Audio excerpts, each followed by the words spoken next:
श्रीमद् भागवत महापुराण में सबसे पहले महात्म्य का वर्णन किया गया है।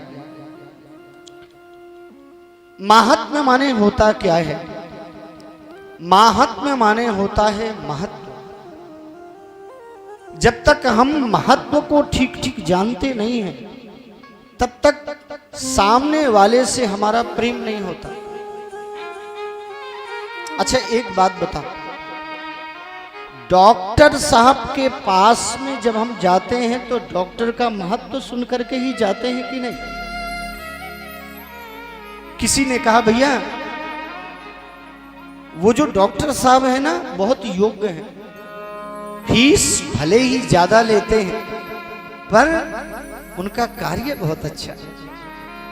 इसी प्रकार से वकील साहब से जब हम जुड़ते हैं तो उनका महत्व सुन करके जुड़ते हैं कि कई लोग कहते हैं भैया फीस मत देखो, आप उनका काम देखो। उनके अंदर इतनी विशेषता है, आप यदि निर्दोष हैं तो वो आपको बचा के ही रहेंगे।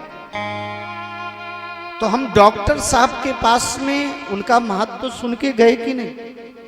हम वकील साहब के पास में उनका महत्व सुन करके गए कि नहीं?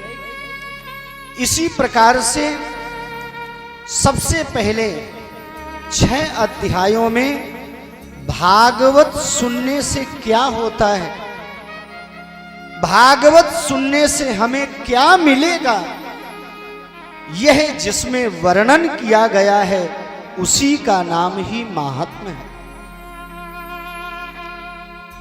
और यह महात्म्य 2 पुराणों से लिया गया है। भागवत जी में 2 प्रकार के महात्म्य का वर्णन है। पहला है पद्म पुराण का महात्म्य और दूसरा है स्कंद पुराण का महात्म्य। जो पद्म पुराण का महात्म्य वर्णन किया गया है वह 6 अध्यायों में। कितने अध्यायों में? 6 अध्यायों में। और जो स्कंद पुराण का महात्म्य वर्णित किया गया है वह 4 अध्यायों में आया। पर प्राय करके जो परंपरा है वह पद्म पुराण के महात्म्य की है।